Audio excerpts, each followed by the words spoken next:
오늘 원래 저희가 API 쪽에서 외부 데이터를 로드를 해오는 그런 내용들을 사용할 때, 강의할 때 진행을 하던 그런 외부 데이터 사이트가 있었는데 그 사이트가 없어졌어요. 저희가 강의하는 거 주기가 약 1년에 한 번 정도이다 보니까 그 사이트가 없어져서 오늘 그 대체할 수 있는 방법들을 찾다가 원래는 아까 API에서 CSV 로드를 이제 썼던 건데 저희가 그거 말고 다른 방법으로 이 API에 대한 부분들을 처리를 한번 해보도록 하겠습니다. 프론트엔드 쪽에서 외부 데이터를 불러오게 되면은 여러 가지 좀 제약사항들이 많이 있습니다. 예를 들면은 저희가 현재 작성하는 거는 그냥 HTTP 위에 있는 IP 주소 혹은 로컬호스트 그리고 나서 포트 번호 이렇게 해서 접속을 하게 되는데 실제적으로 저희가 배포를 하는 사이트는 결국 우리가 일반적으로 많이 보는 사이트처럼 이렇게 자물쇠가 표시되는 형태로 그러니까 주소로 치면은 앞에 HTTP가 적용이 되어 있는 상태로 최종 배포가 일어나게 돼요. 그렇게 되면은 이것들이 HTTP에서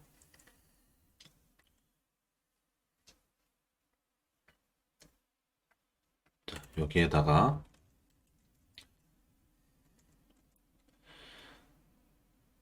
자, 요청이 일어날 때 HTTPS에서 HTTPS로 요청이 일어난다. 이거는 괜찮습니다. 그리고 그냥 일반 HTTP에서 HTTPS로 요청이 일어난다. 이것도 괜찮습니다.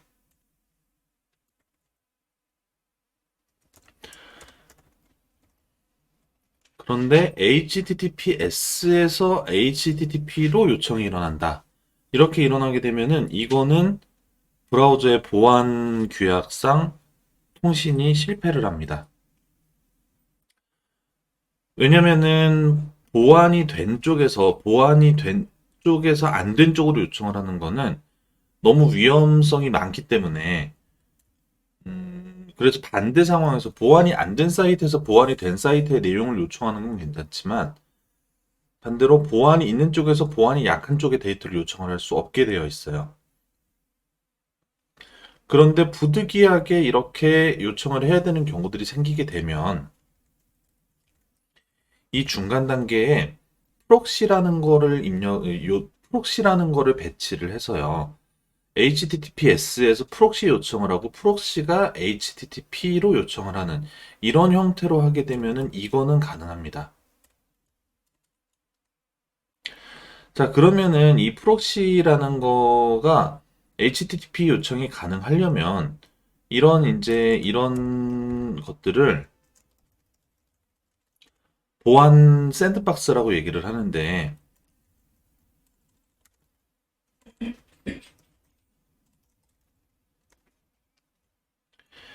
이 프록시가 보안 샌드박스 영역의 바깥에 있다면은 HTTP로의 요청이 성공을 하게 되는 건데요. 그래서 이 프록시를 보안 샌드박스 영역의 바깥쪽에 있게끔 배치를 해서 동작을 하게 하는데 결국에 이 보안 샌드박스라는 건 프론트엔드 영역 안에서, 그러니까 웹브라우저의 안에서에 일어나는 일이에요. 그래서 이게 웹브라우저에서 요청이 일어나가지고 서버로 요청이 일어난 다음에 최종적으로 그 요청을 받는 곳이 웹이다. 그러니까 이 중간 단계에 서버를 끼워 넣게 되면은 이 보안 샌드박스를 우회를 할 수가 있습니다. 물론 이 HTTP로 구동된 서버가 위험하다는 거는 여전히 동일한 사실이에요. HTTP로 되어 있기 때문에 보안 인증서가 없는 상태에 보안이 취약한 데이터인 거는 맞지만 그럼에도 불구하고 저희가 이제 그게 필요하다면 그리고 그런 위험을 감수하고라도 불러오겠다고 하면 위에 있는 웹브라우저 상의 이제 이 동작 같은 경우에는 이 웹상에서의 동작은 보안 샌드박스에서 아예 제한이, 그러니까 브라우저가 막아버리는 거기 때문에 이 브라우저를 아예 튜닝을 해버리지 않고서는 우회라는 것 자체가 불가능하고요. 그런데 이 서버를 중간에 껴서 프록시를 하게 되는 것 같은 경우에는 저희가 우회책으로서 사용을 할 수가 있는 방법인 거죠.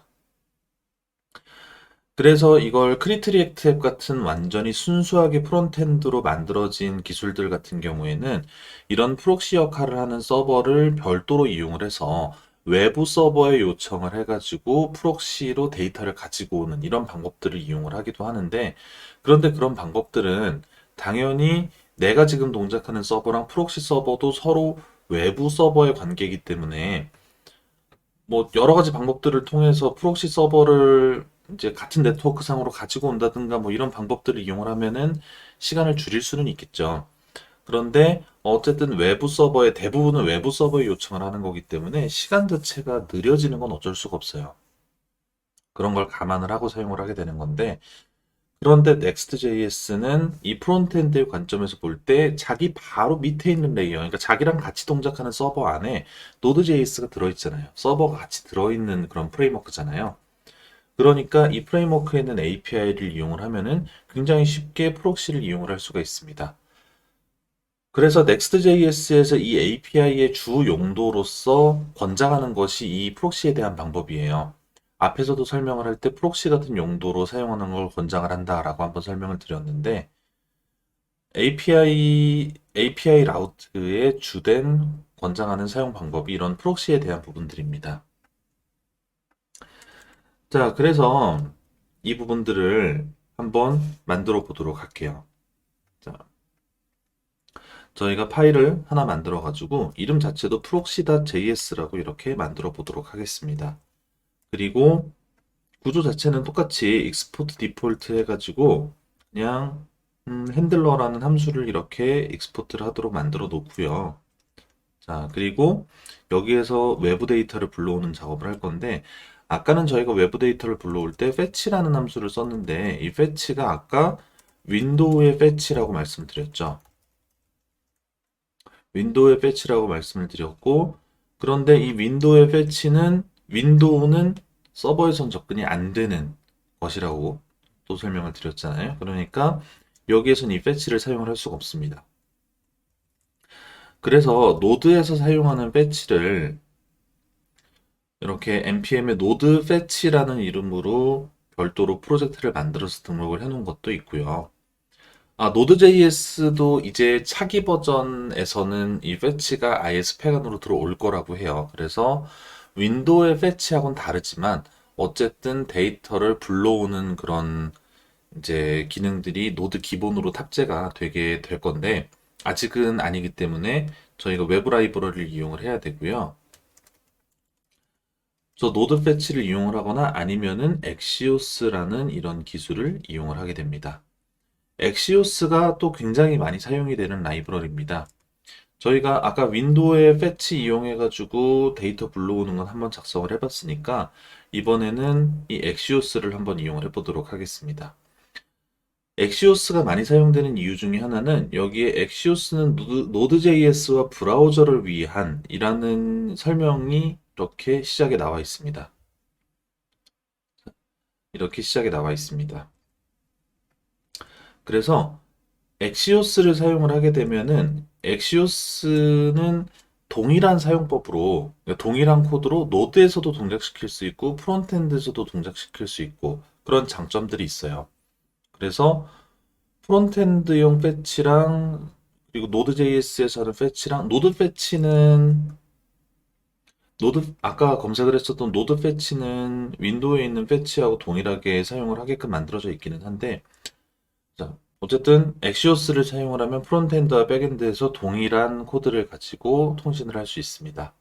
그리고 조금 더 API가 사용하기 쉽게 만들어져 있어요.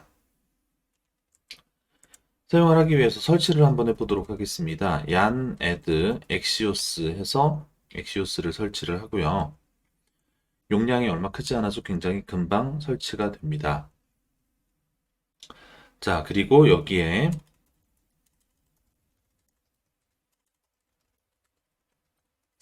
엑시오스를 임포트를 해주고, 엑시오스 임포트는 어떻게 처리를 하느냐. 엑시오스에 get 해가지고 구글닷컴 이런 식으로 데이터를 로드를 해오게 됩니다. 아까 패치하고 그렇게 크게 다르지 않죠. 그런데 패치 같은 경우에는 이거는 저희가 지금 테스트할 건 아니니까 코드만 잠깐 설명을 드리면은 윈도우의 패치 이용을 하게 되면은 get 방식의 요청이 아니라 포스트 방식의 요청을 할 때에는 코드가 단순하게 주소만 들어가는 게 아니라 메소드가 포스트고 URL이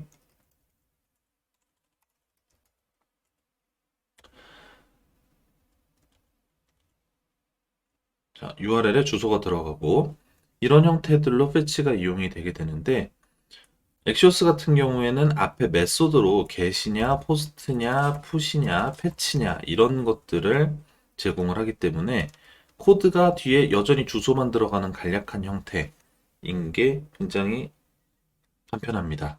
이렇게 쉽게 사용을 할 수가 있습니다.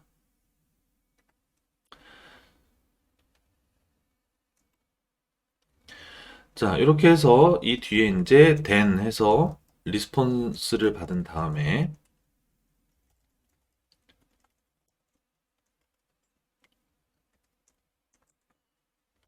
리스폰스를 콘솔 로그를 찍어 보도록 하겠습니다.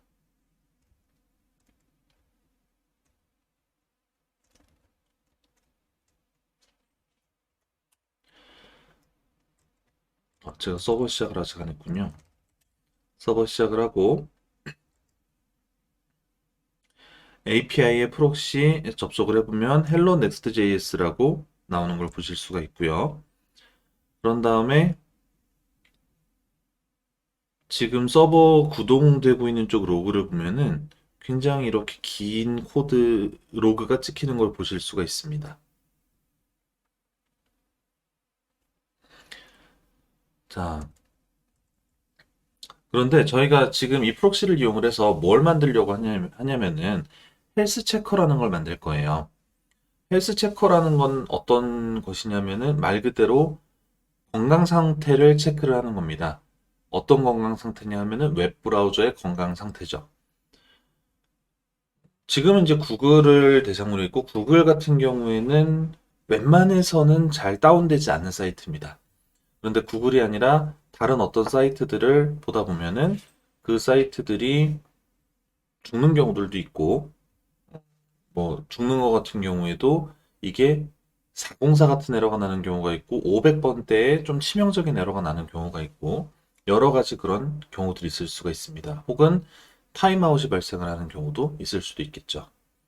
자, 그래서 이 헬스 체커를 이용을 해가지고 내가 만든 사이트들이 여러 개가 있다라고 가정을 했을 때 어떤 사이트가 정상 동작 중이고 어떤 사이트가 뭐 죽어 있는 상태고 뭐 이런 것들을 체크를 하는 거를 간략하게 만들어 보는 겁니다.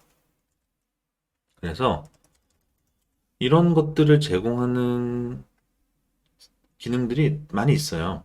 그래서 아마존 앱 서비스 같은 경우에도 각 서비스들이 현재 정상 동작 중인지 혹은 오류가 있는지 아예 서비스가 정지가 됐는지 이런 것들을 보여주는 페이지가 아예 있습니다. 특히 장애 발생을 하게 되면은 장애 발생한 것들이 어떻게 진행이 되고 있는지에 대한 상태를 여기에 표시를 해주게 되죠. 이런 것과 비슷한 것을 저희가 작성을 해볼 건데요. 자, 그래서 여기에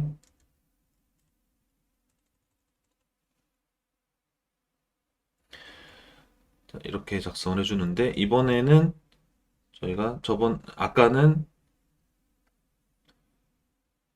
그냥 기본 함수인 채로 했었으니까 이 헬로는 기본 함수인 채로 사용을 했으니까 이번엔 asynch로 만들어 가지고요.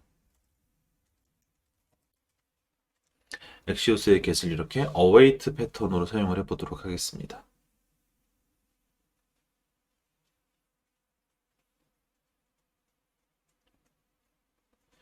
자, 그래가지고 여기에서 함수를 하나 더 만들어 가지고요. show status라는 함수를 하나 만들어서 여기에서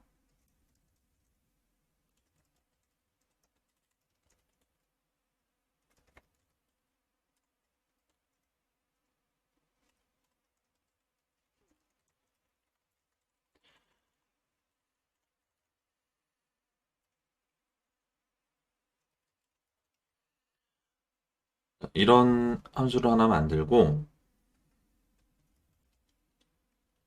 JSON 리턴을 하는 데에다가 show status 해서 이렇게 스테이터스를 출력을 해줘 보도록 하겠습니다.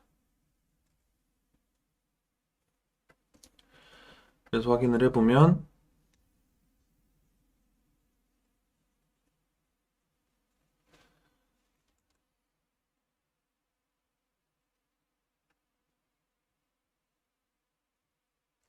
자, 에러가 났는데 이게 어디서 에러가 났을까요? 잠시만요. 아, 지금 이게 제가 여기서도 레스를 쓰는데 이거 레스를 제가 너무 많이 선언을 했군요. 중복 선언을 했군요.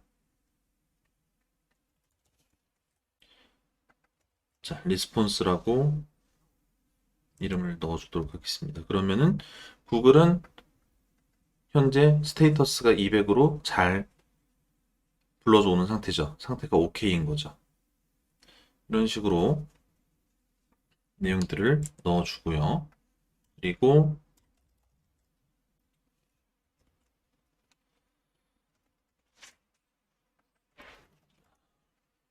몇 개 더 해보겠습니다.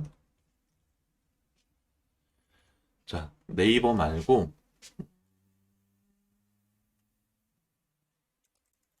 아마존으로 해보겠습니다.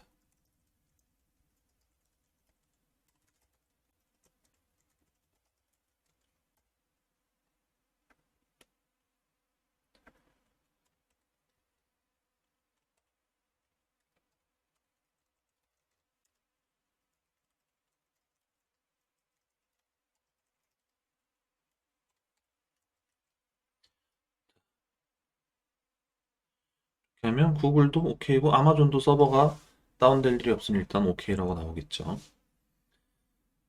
이런 식으로 결과가 정상인지 아닌지 이런 것들을 테스트하는 것들을 만들어 줄 수가 있습니다. 여기 이제 그 구체적으로 정말 헬스 체커를 만든다고 하면 구체적으로 정말 헬스 체커를 만들려고 하면은 여기에서 단순히 성공했을 때에 대한 결과만이 아니라 이게 에러가 났을 때 실제 200이 아니라 400번 되는 500번대가 났을 때에는 이 에이싱크의 어웨이트 부분이 성공적으로 해서 패스가 되는 게 아니라 실패가 될 거거든요. 그러면은 트라이 캐치를 해가지고 캐치를 잡아줘야 되겠죠. 그런 작업들을 추가적으로 해주고 내용들이 좀 늘어나기는 하겠지만 그런 부분들을 지금 다 실제로 구현을 하려는 게 아니고 저희는 이렇게 프록시를 만들어서 이 내용들을 불러오는 것들을 일단 그 불러오는 API를 만들어 봤고요. 그런 다음에 실제 여기 사용을 하는 쪽에서 엑시오스 설치했으니까 이제 여기에서도 엑시오스 쓸 수 있습니다. 엑시오스 임포트해서 메뉴 CSV 부르는 거랑 별개로 작성을 좀 해줘 보도록 하겠습니다. 그래서 엑시오스에 get해서 현재 디렉토리의 API 안에 있는 프록시라는 주소에 대해서 저희가 요청을 하는 거죠. 그래서 여기 then으로 받아서 콘솔에 로그해서 이 리스폰스의 데이터 이런 식으로 받아보면은 실제 웹브라우저에서 구글 OK, 아마존 OK라는 이런 부분들을 받을 수가 있습니다. 이거를 화면에 표시를 해주면 이런 헬시 대시보드처럼 아마존 웹 서비스에는 헬스 대시보드처럼 각 사이트들의 상태를 화면에 표시를 해줄 수가 있게 되겠죠.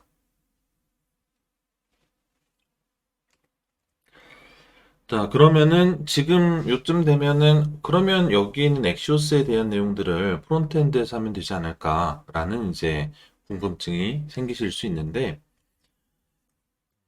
대부분의 사이트들은 서로 이제 크로스 도메인이라고 크로스 도메인에 대한 부분들을 굉장히 엄격하게 관리를 하고 있습니다. 내가 지금 호출하는 그 도메인은 로컬호스트예요. 이게 실제 배포가 된다고 하면 내가 보유한 어떤 도메인 되겠죠. 그런데 내가 보유한 도메인에서 구글닷컴 요청을 할 때는 두 개가 서로 도메인이 다르잖아요. 그러면은 서로 다른 도메인 간의 데이터 요청이 일어날 때에는 굉장히 엄격하게 규칙을 적용을 해가지고 확인을 합니다. 그런데 그 확인을 하는 주체가 누구냐면은 요청을 하는 쪽, 그러니까 내 서버, 그리고 요청을 받는 쪽, 상대방 서버, 지금 같은 경우에는 상대방이 구글이 되겠죠. 구글 쪽에서 허용을 한 경우에만 데이터를 보내주게 돼요. 자, 그래가지고 지금 구글이 크로스 도메인을 허용을 했을지 안 했을지 모르지만 요청을 해서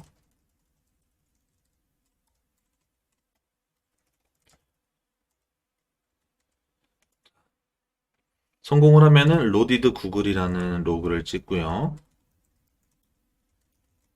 실패했을 때는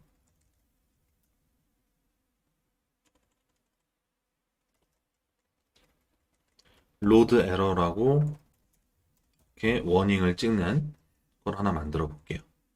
그러면 여기에 로드 에러 찍히죠. 그리고 구글닷컴에 대한 부분들을 불러올 수가 없다고 나오죠. 그리고 여기 위에 보면은 CORS 폴리시에 대한 내용들이 나오고 이게 아까 얘기했던 크로스 도메인 오리진 리퀘스트 시큐리티였나? 아무튼 그 크로스 도메인 요청에 대한 허용이 되어 있지 않는 것이다 라고 이렇게 나오는 걸 보실 수가 있습니다. 자, 그래서 완전히 프론트엔드만 가지고서 다른 사이트에는 데이터를 읽어오는 것은 어려운 일이고요. 허용이 되어 있다면은 가능하고 대부분의 API나 이런 것들은 API 키를 요청을 하고 등록을 하고 혹은 결제를 하고 사용을 하잖아요. 그런 경우에는 당연히 허용이 되어 있고 그러면 브라우저에서 바로 호출하는 것들이 가능하죠. 그런데 그런 요청들이 아니고 지금 하는 것처럼 미리 허용되어 있지는 않은 상태에서 일어나는 요청들은 굉장히 규정이 빡빡하게 되어 있습니다. 요청을 하기가 힘들어요.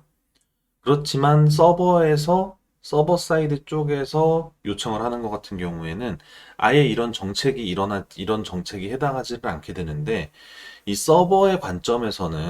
이 서버의 관점에서 구글닷컴의 데이터를 요청을 하는 거는 사실 서버라는 이름으로 불러서 그렇지 그것도 인터넷상에 있는 어떤 컴퓨터일 거거든요. 그러니까 컴퓨터의 로컬에서 구글닷컴에다가 데이터를 요청한 것과 같은 상황이기 때문에 구글의 입장에서는 꼭 구글의 입장이 아니더라도 이 통신의 방식 자체를 봤을 때에는 그러니까 크로스 도메인을 적용할 수 있는 근거가 없어요. 서버에서 하는 요청은 서버 내에 있는 로컬에서 구글닷컴으로 요청을 한 것과 같기 때문에 한쪽이 도메인을 안 갖고 있으니까 크로스 도메인은 아닌 거죠.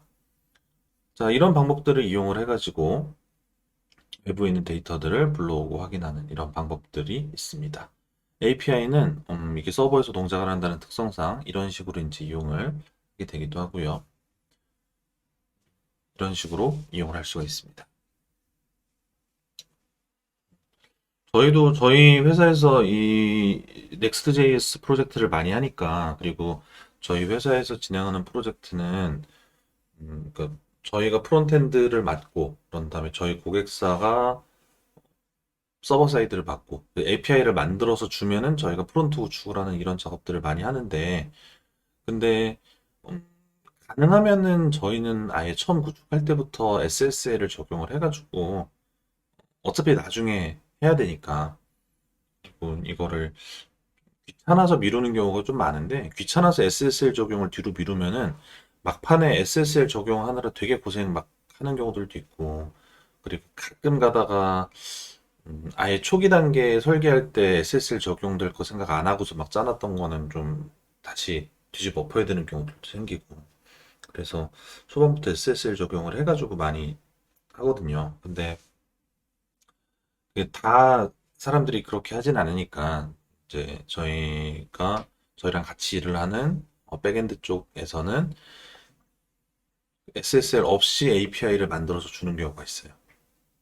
그러면은 지금 저희는 이거를 만들어가지고 SSL 적용하는 거에 올릴 거잖아요. 그러니까 아까 얘기했던 그 상황이 벌어지는 거죠. 우리는 HTTPS예요. SSL이 있어요. 근데 우리가 호출해야 되는 API는 SSL이 없어요. 그러니까 HTTPS에서 HTTP로의 요청이 일어나게 되는 건데 그렇게 되면은 저희가 어쩔 수 없이 프록시를 쓰게 됩니다. 프록시를 통해 가지고 요청을 하게끔 만들고 그래서 프록시를 통해서 요청이 일어나니까 뭐 이제 그 SSL 적용이 될 때까지는 속도 저하나 이런 부분들이 좀 당연히 발생을 하게 되는데 뭐 그런 거를 감수를 하더라도 우리가 HTTP로 그거를 다시 돌리는 것보다는 프록시를 사용을 해가지고 우리는 SSL 유지를 하고 그런 다음에 SSL이 없는 서버에 요청을 하고 이렇게 하는 게 훨씬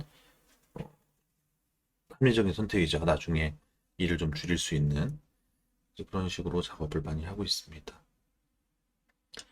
저희들이 불과 가장 최근에 한 프로젝트에서도 사용을 한 거여서 아마 실제 여러분도 사용을 하시게 되면은 높은 확률로 사용을 하실 확률이 있는 그런 기능이 되겠습니다. 물론 이제 그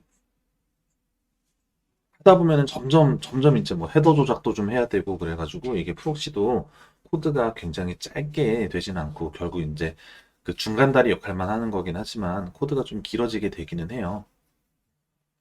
아무튼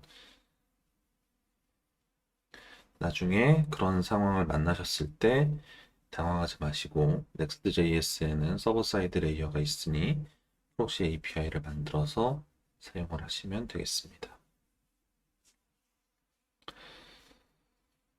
자, Next.js에는 API에 대한 부분들은 그렇게 설명을 좀 드렸고요. 저희 요거 이제 오늘 요 뒤에 시간에는 이제 뭘 할 거냐면은 저희가 Next.js에서 이 내용들을 Next.js에서 구현하는 그러니까 Next.js는